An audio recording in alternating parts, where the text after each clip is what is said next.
The Chicago Bears lose their second preseason game, this time to the Indianapolis Colts 24-17. So let's go ahead and recap the game and talk about some takeaways from this matchup. So what is going on, y'all? Faiz Sports Style back at it with another video talking, of course, some NFL. Here to talk Chicago Bears football. So if you're a Bears fan and you are not subscribed to the channel, go ahead and do so, folks. All right, so go ahead and do that and hit the bell icon so you're notified every time I drop a new video.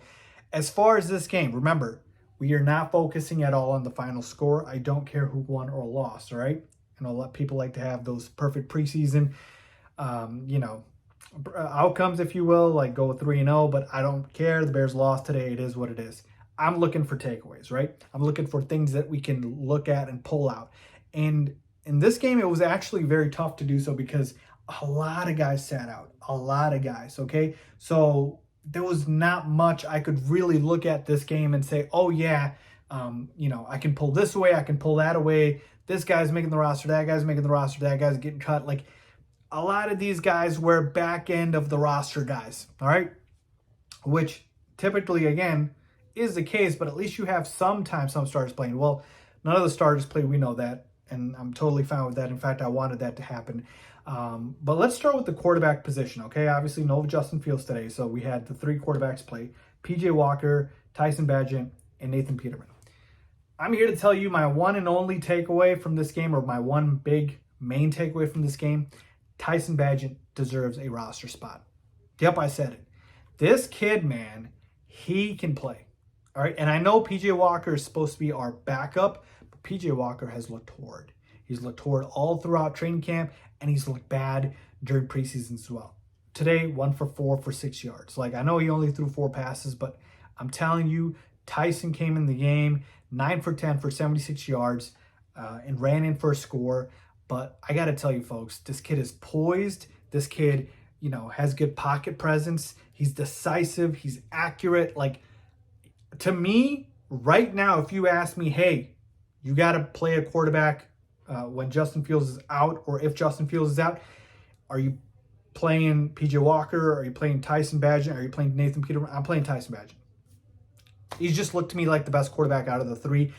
And I know P.J. Walker has more experience and whatnot, but I don't care at this point.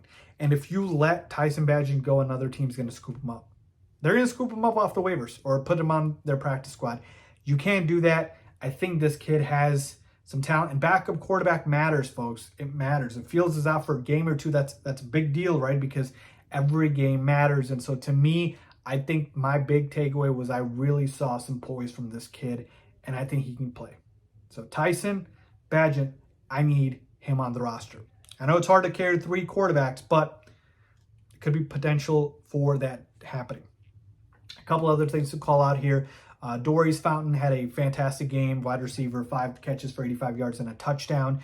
Terrell Lewis, I think he's been impressing all throughout training camp. I think he's a lock to make the team. He had another sack today, 2 tackles, been really impressed by him. Roschon Johnson, 7 rushes for 32 rushing yards, a catch for 11 yards. This kid can play, man. I know the numbers obviously aren't all that great, but in preseason, we're just looking to see what we can pick up. It's not about the numbers either. Roschon can play, man. I'm telling you, it's just a matter of time. It's just a matter of time. So to me, the main takeaway, Tyson Bagent, to me, has crept up to being in the conversation for just straight up being the number 2 quarterback and making the roster. And that's really it. And then a couple other guys that stood out to me again, Terrell Lewis, and then Roschon can ball, and we know that. And so to me, it's just a matter of time before that RB spot gets taken up by him. But we'll see when it happens. But yeah, let me know what you guys think, man. What were your main takeaways today from the preseason game? Honestly, I just can't wait for the regular season to start at this point. I'm just itching for it. I can't wait. Let's get to it. So let me know what you guys think, man. Leave a comment down below as always.